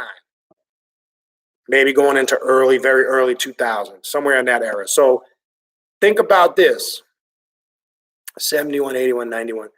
For almost the first 27, 28 years of my life, I survived without a cell phone. We were fine. But isn't it funny how they introduce some form of technology and how quick we become dependent on it? Well, it's the same thing with Facebook. Just think how many people would go apeshit if Facebook disappeared tomorrow, or Instagram disappeared, or what's the other shit people use? Snapchat and Twitter. And think how superficial are people. See, that's people's virtual reality. See, on Instagram and Facebook and YouTube, they're superstars. So if that's taken away from them, they're nobody. Then now if they're out there in the world, they're just an everyday motherfucker walking around like everybody else. That's what I'm trying to tell you. It's only as relevant as you make it. So I say this, and I've said this a million times, and I'll say it again. If this shit disappears tomorrow, it ain't gonna bother me, because I'm gonna keep doing what I'm gonna do. And I couldn't care these platforms. While they're here, I'll utilize them to the best of my ability. If they're gone tomorrow, so be it. I couldn't care. It's irrelevant. What else we got? Big boy pages, yeah. Yep, Necrocannon. Yep, that was the other thing. Go outside and play when the street light come on, come inside. That was a thing. That was a beauty. It was a time. You can't now. You got to be worried about with all these pedophiles and sick ass people out there. It's crazy. I remember during them days and times what we did. We went outside, man, and that's how we knew when to come on when that street light popped on. Yeah, C.R. Thomas, you're close to my age, so you know what I'm talking about. Yep. $5 worth of quarters in the pocket. Yeah, man, we used to now, if I didn't have that, like, look, I'm not a big game head now. Like, I was never into video gaming systems. But back then, before the video gaming system, I was an arcade head. I used to love after school or the weekends. I was carrying quarters and dimes for either the phone, or I was carrying quarters to go to, remember arcades? Remember how more that was an experience? Yeah, I know it's great. We got all this high-tech technology and these gaming systems. But remember the thrill of putting on some gear, going down to the arcade, getting some quarters. Man, you remember you battle somebody for the highest score. That used to be some fun shit. Now, let me just sit my lazy, out-of-shape ass on the couch and just press some fucking buttons. But I remember them days after school. We used to plan it. Yo, we're going to go down to the arcade. I'm going to play in Space Invaders. Shit, I played with Space Invaders, Tempest, Asteroids, Pac-Man, Miss Pac-Man. Missing something. Donkey Kong. That was classic arcade game. Donkey Kong, Super Mario Brothers. There's probably some others I'm missing. That's about as far as I went with the games. And I know I'm really aging myself. And I know that's going way back. But those are the games we played. They were fun, but I like the arcade experience. I never was big. Yeah, you know, then what, the Atari 2600 came out, the 5200. Then they had Nintendo 64. They started getting high tech. But I go back even further. Let me take you back even more old school. Talking about gaming systems. I mean, I'm going to fuck some people's head up with this shit. Only some of y'all, you have to be a certain age to know what I'm getting ready to say here. Who remembers ColecoVision? Huh? That's some old school shit. I'm going back to the 80s, early to mid 80s, before Atari 2600. Anybody know what ColecoVision was? All it was, they had tennis, and there was some other game. All it was a line with a ball. Boop. You hit the ball, you hit the other person. Boop. Boop. I don't know if anybody remembers that shit, but that's old school. That technically was the first official TV gaming system, ColecoVision. Google that shit. You'll crack up. And there was a bunch of garbage games on there. And talk about some really bad technology. Shit, now since we're talking about them, we're going back to the Betamax days, right? VHS. Remember the VHS days when we used to record, you get the 6-hour tape or the 2-hour tape. 2-hour tape got better quality. The 6-hour tape, you have to change the speed, SPLB. I mean, this is shit we did. Look, you're going to laugh at this. This is some funny shit. We didn't have cable or nothing like that growing up, right? We had channels in New York. We had channels 2 to 13. And I can flick them. Channel 2 was CBS, still is. Channel 3 was no channel. 4 was NBC. 5 at that time was WNYW. Now I know it's Fox. But back then it was channel 5. They used to show like driving, karate movies, Godzilla. 5 was on Saturday afternoon. There was no 6. Channel 7 was ABC. There was no 8. Channel 9 was WORTV. 11 was WPIX. That's the channel I used to watch all the Yankee games on. The Mets played on Channel 9 at that time. And then you had PBS, which was Channel 13. And then if you had a good antenna, you can get some UHF channels. I used to catch on Channel 47 in New York, Lucha Libre, professional wrestling on Monday nights. That was the extent of the TV we had. But I remember in 83 or 84 when we first got a JVC high top low VHS. Man, you would have thought we were coming up like George and Wheezy, man. And I remember it was a ritual on the weekends, because my father was a movie head, to get in the car with my father, drive down to the video store. You remember them days of walking through the video store, the excitement of finding a movie to watch, right? See, we say, oh, fuck that now. We got high streaming, click. But what I'm trying to say is we've lost the interaction. See, the experience is lost. It was the whole experience of getting in the car. Now, I know this might sound crazy, like, even if it was cold, getting in the car, putting on your jacket, driving down or walking down to the video store, going in there, picking out a movie. I miss those things now as I get older because there was the human interaction. There was the conversation with my father. There was the whole experience of driving down there. There was the discussion in the video store. All that's gone now because now it's all at the fingertip. I can stream a movie. I can pick it up on this app. I don't need that. Remember the feeling of having, Remember the feeling of having a nice vinyl record in your hand? The smell when you peeled the plastic off? Remember you take your shirt and you make sure you wipe off all the scratch marks, or you take rubbing alcohol and you clean the vinyl. Remember the 45s? You put them on I'm really dating myself, the Patroller or the record player. Remember you'd line them up about 8 or 9, had the little drop thing after each one? Remember that, buying the 45s? Shit. There's nothing like that. Now, yeah, it's great. You have access to a billion songs on the app. I love it too, don't get me wrong, because it's on the go. It's a different day of time. But again, it was that human interaction. I used to love the feeling of buying a brand new vinyl record. There's nothing like it. To this day, one thing I will not go back on and change. Even though I have digital apps for books, there's no substitute for holding a book in your hand. It's a different feeling. When you get a book, the feel of it, I don't know, I can't describe it, but you know what I'm getting at. That's something I will never let go to the wayside. I don't care what technology is there. That's something I stay true to. But these are the things of fondness that we hold on to that were part of that human connection and creativity. We've lost all that, people, unfortunately. What else we got? Yeah, it does take you. You still got to be in filling out applications online. You still got to be a go-getter and go out there because they cycle and filter those things. Sometimes your shit don't even get seen. People don't know that. That's a good point.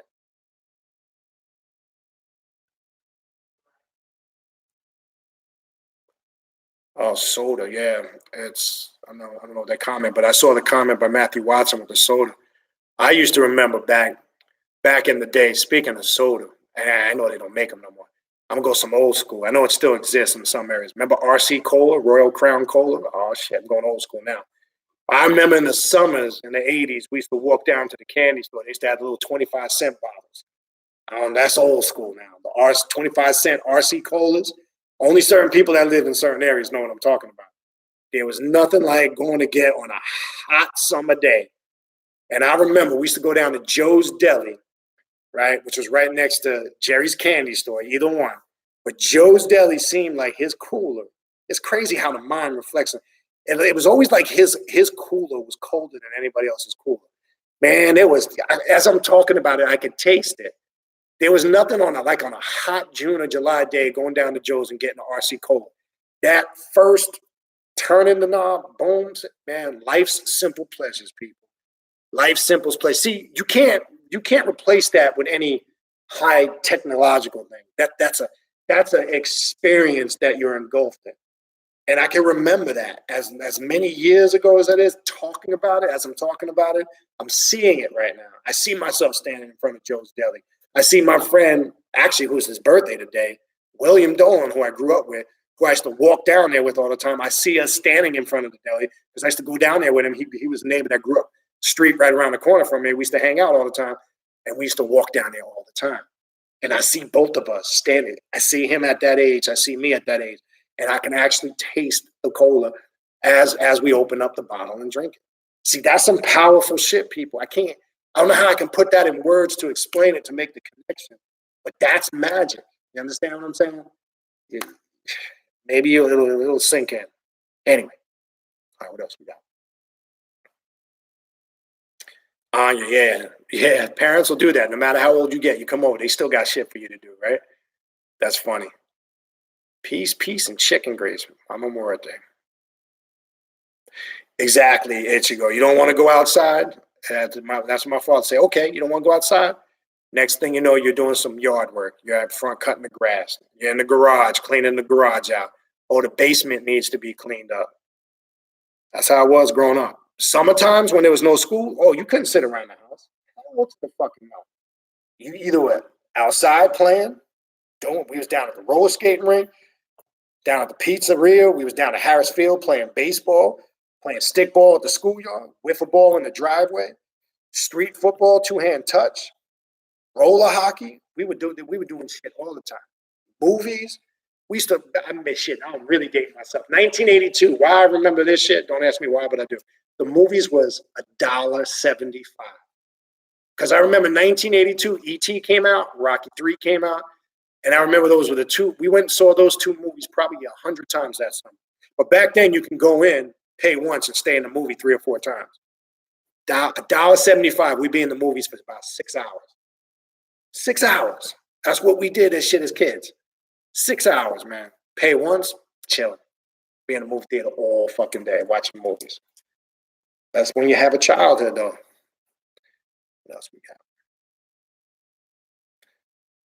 That's right. See, Thomas, sitting around on your ass was not allowed when you were a kid. I know it wasn't allowed in my house. What else we got? Yeah, I remember that. When you came in from outside, you smell like outside. I say that to it's funny you bring that up. I say that to my little guy now. I just smell like the outside when he comes in from sports or playing. That's funny as hell. My mother used to say that all the time. You need to take a bath. You smell like outside. And then my mother, oh my God, she was a terror with this washcloth. I don't know if you guys had a mother when you came from outside and if your face or something was dirty. My mother was deadly with the washcloth. I don't know where she would pull it out from. You'd be running by in the kitchen. Whoa, come here. Boom. Smack the washcloth up in your face, wipe your face down and your neck. I don't know where the hell she would pull them things out from. But she was deadly with that damn washcloth. What else we got? Smelling like little goats. What else we got?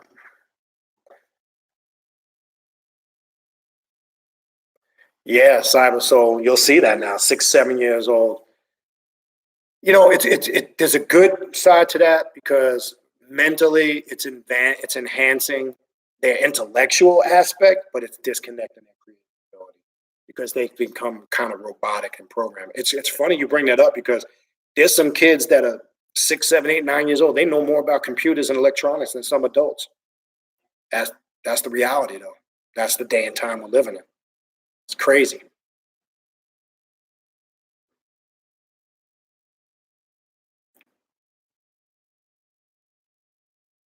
Yeah, taking them camping. Remember camping? I didn't do too much camping growing up. A couple times. Wasn't a big camping person, but that's a good thing. I know some other people did. That's a good experience for kids. That's a very good experience if that's something you do. What else we got?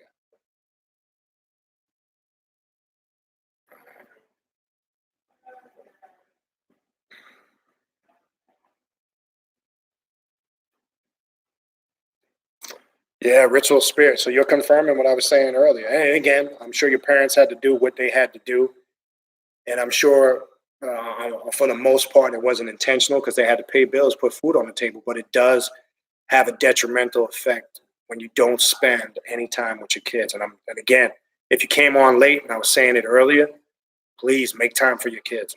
Don't brush them off. Don't always use excuses. I'm tired. I'm dead tired all the time. And sometimes my wife keeps me in check and says, look, stop being lazy. Get your ass up. So sometimes it helps having a support system. I catch myself slacking, doing it, and it's just then you feel guilty. You see the little guy looking at you like, gives you that puppy dog look, and you're like, oh, fuck.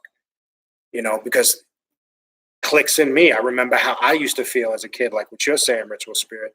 But it's good that you're admitting it, confirming. Here we are as adults, confirming that fact as a reality. It's a reality. It's true.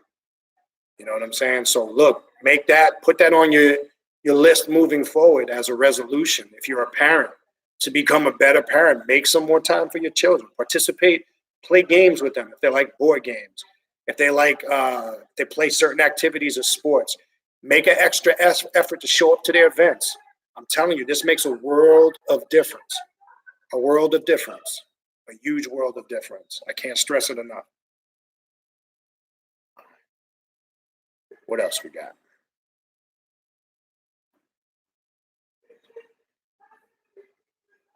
Go. What else we got? I'm just skipping. I think we're pretty much here.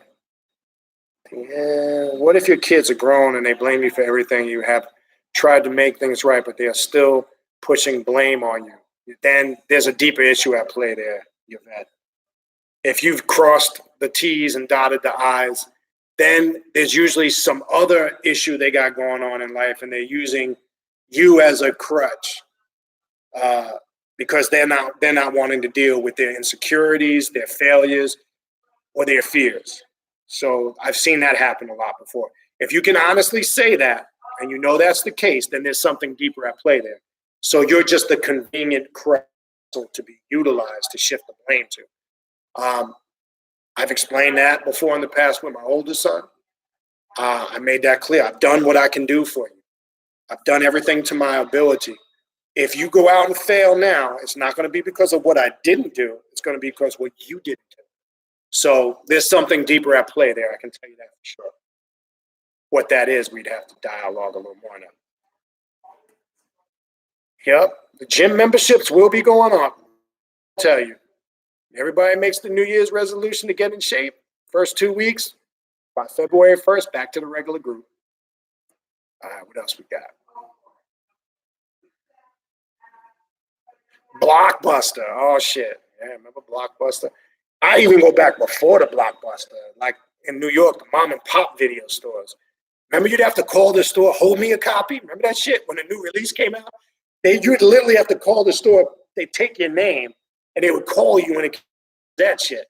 Remember when the new release could come out, a limited amount of copies, they might have 15.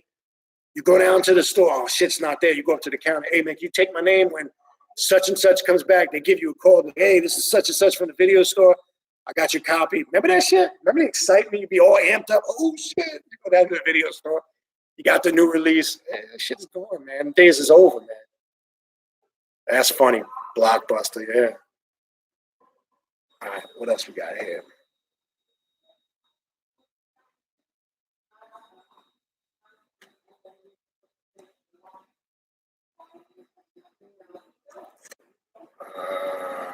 Where I lost. Hold on.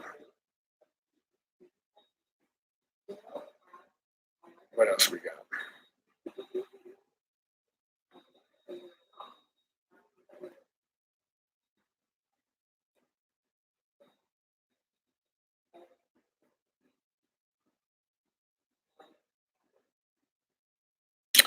Damn.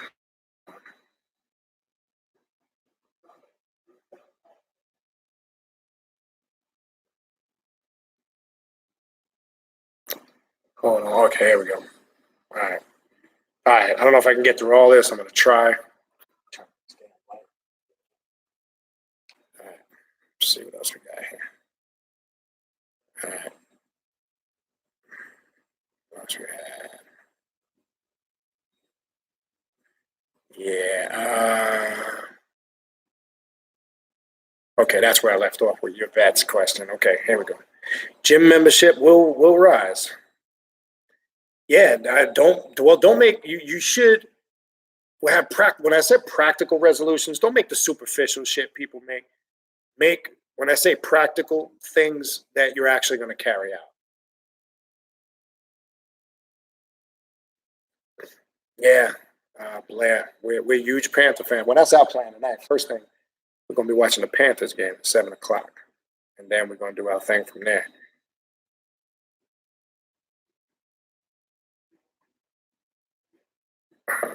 Oh, yeah, you know what, Blair? I think you're talking about Rashawn. I think you typed his name in wrong. No, I have not. I'm pretty sure that's who you're talking about. I do have his contact info. I will. I'm glad you brought that up. I will send him an email, see how he's doing. I have not heard from Rashawn. Good point, though. I'll check on him. All right, what else we got? All right, just another day.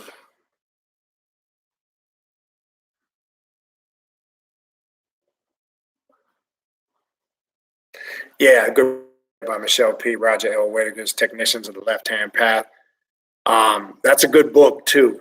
And again, when we use these terms real quick, they're just that, people, terms. Let's not get too caught up in them.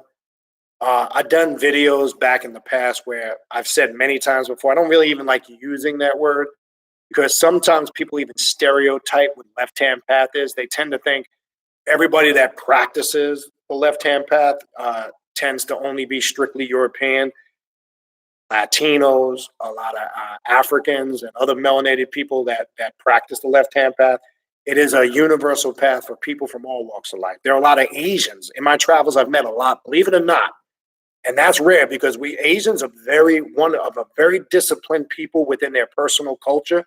But one thing that has surprised me on this path in my travels, I've met, and it's been a phenomenal experience. I've met some really heavy people on the left-hand path from China and Japan, believe it or not. It blew me away at some conferences I've been to, gatherings, and it's surprise. Well, I guess because we're guilty of thinking, because I know growing up in New York, whether it was with the economy, the market, Asians really do business amongst themselves. They keep a tight-knit community. They keep them, which is a beautiful thing. And we tend to always look at them as being only in their mainstream, what we know or think is their mainstream culture. But I've found there's people from all walks of life on this path that are on this path hard.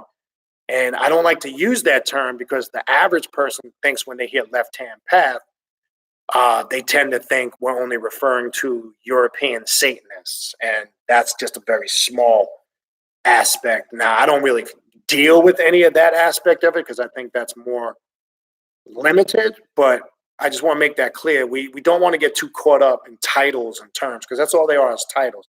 That's why you always hear me use the term a lot. I like to refer to this as the path of self-mastery, self-deification, apotheosis. I'm cool with that term, the Greek term for self-deification, because in essence, that's what it really is. It's just we got to be careful with those terms. But again, left-hand path is a term that simply describes somebody who's not a right-hand path philosopher. Doesn't deal with what I like to symbolically call fluffy paths or light paths or, established dogmatic systems. That's just not what we do. Right?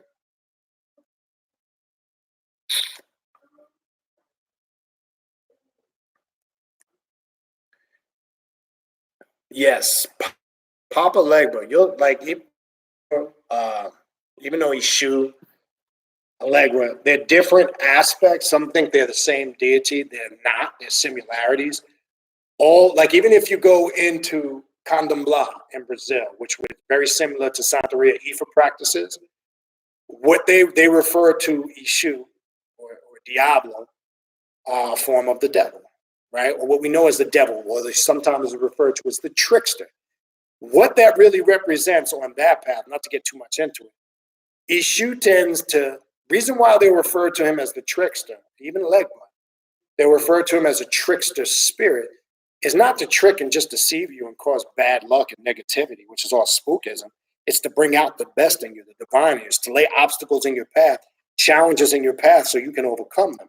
There's a very symbolic symbolism of what we call Lucifer.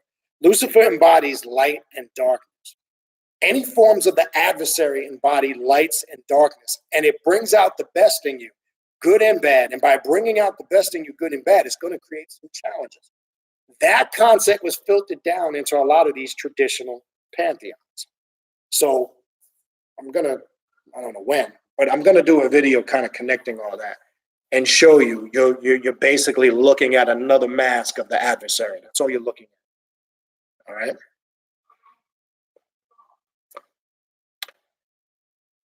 Annie Otis.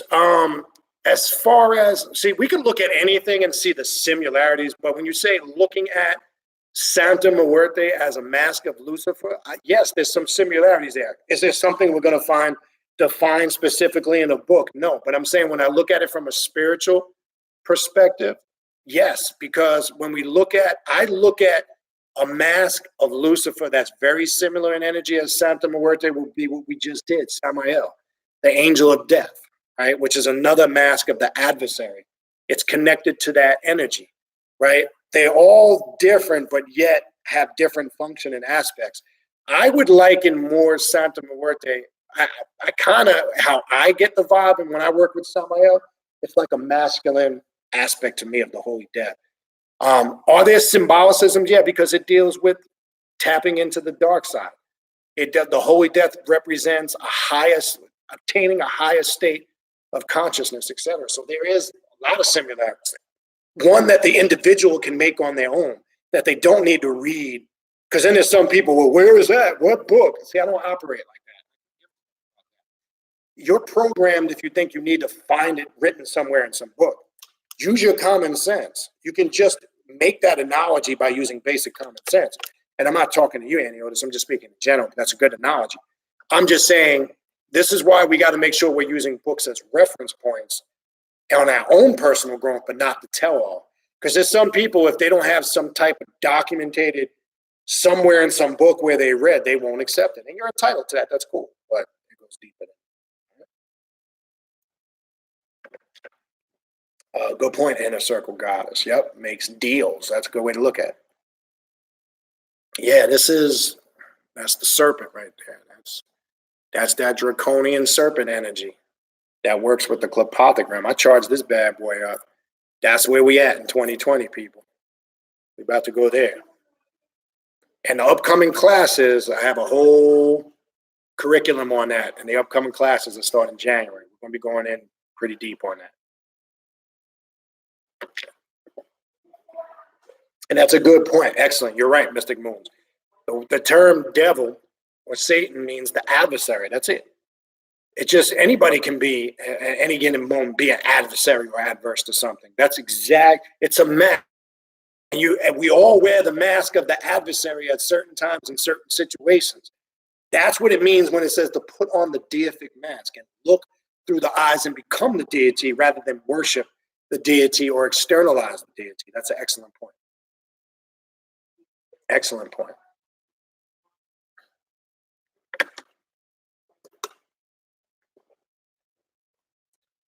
All right, I think people, I don't know if I can get to all this. Matthew Watson, simple answer to your question. The best thing in 2020, shadow work. Working on yourself.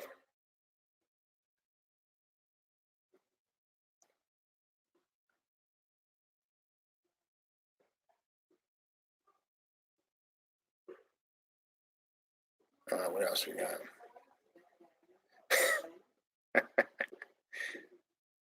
Akpan, if you go on Instagram, you order the oil, you Each bottle is $20 per bottle. All you got to do is send the money and the information PayPal using the email in my description box, the khnum19@gmail.com email. The information is on the Instagram page. In the PayPal, you don't just send the payment for the oil. You must include, excuse me, you must also include in your PayPal payment your name, your full mailing address, and your email. Okay? So that's it. You just send it to and then we go. All right.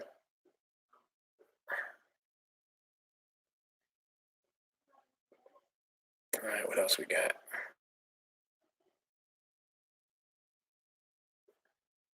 All right, I'm skipping through some of these people because I'm running out of time. So I'm sorry if I don't get to everybody's comment. Yeah, drinking water from the water hose. Remember that? When water. You see, that's the other thing back then. We drank water from the sink. There was none of this. There was none of this here. This didn't exist. We didn't go to the store and buy bottled water. We used tap water from the sink and then the hose outside. The water from the garden hose outside. That's what I'm saying. Now, where did that change? Why did that not kill us back then? Who introduced this concept? If you're not drinking this, it's not good water. Is what I'm saying. Just like the cell phone, we became dependent on this. I'm guilty. I won't drink water if I don't drink this. It's crazy.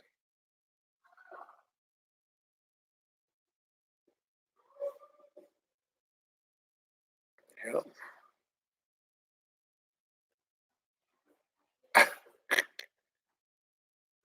Yeah, the arcades on 42nd. Yeah, the Kung Fu theaters. Took all that away. All that taken away. We used to go down before 42nd Street and Midtown became Disney, and now everything is Disney themed. That's when Giuliani came into power and changed it all. Prior to that, yeah, there used to be pool halls. We used to go down there for the pool halls. There was the adult theaters. There was the Kung Fu theaters. We used to go down there, and the arcades. That was the spot. You just get on a train, take the train. Let's take the E down to the 40 Deuce, and that was it. That was the hangout spot back in the day. And I remember leaving the karate movies. We used to beat the shit out of each other leaving there. We used to try to practice the moves on each other leaving the theater. That used to be some funny shit. We all wanted to be a ninja, man, right? Chinese stars, put on a ninja outfit. We thought we could jump up in trees and shit. Oh, man. Gauntlet. Oh, that's old school. Blockbuster Video. All right, people, I'm really racing through these because I'm out of time. Yeah, you would get a beat down on it if you did scratch somebody's vinyl. Oh, I used to go fanatic with that. Remember when you lend a friend a vinyl record? That's the first thing you said. Don't bring this shit back scratched, right? And God forbid, I remember I never forget this. 1988, Long Live the Kane. Big Daddy Kane's first album came out. I mean, those are my two favorite MCs, Big Daddy Kane and Rakim. And I remember my friend, Frank, wanted to borrow the Long Live the Kane album. He was doing a party. I told him, I said, man, do not scratch this album. Man, I got that album back. I found two little tiny scratches on it. I was pissed. Pissed. I was psychotic with my vinyl, man. And I just had that Long Live the Kane album for about 3 weeks. It was only out for 3 weeks. And I remember back then, shit, a full vinyl album was $6 or $7.99. I remember that. On average, you'd pay about $7 to $8 for some vinyl. Yeah, I love records, man. I still have a record player, believe it or not. Sure. Mellow Yellow, yeah. I don't even think the Mellow Yellow is the same now. They still have it, but it don't taste the same. Here's how I know this shit has changed.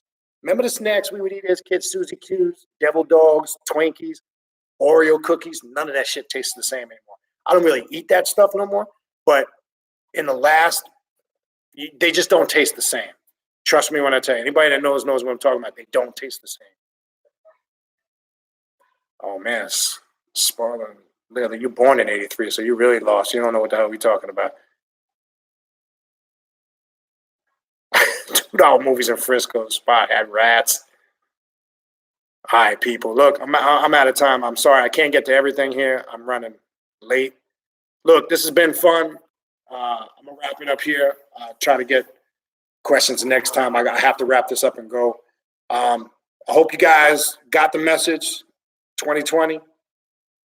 This is focus on these things. I wanted to come on, do the last feed of the year here. Hopefully this gives you some motivation. Focus on what it is you really want to do moving into next year. And don't just think about it. Let's get out there and do it. All right. If there's anything you need to contact me with, the upcoming ritual, January 31st, classes in January, yearly forecast reading, regular consultation or reading, the chaos oil, shoot me an email. It's in the description box of the videos, khnum19@gmail.com. Again, everybody have a happy, healthy, safe new year. Please, if you're going to go out and party tonight, have fun. Please be careful. Watch out on the roads. Be alert. There's a lot of nutcases out there that are going to be drinking, smoking, getting high. Wherever you're at, please be safe. Don't put yourself in a dangerous position, please.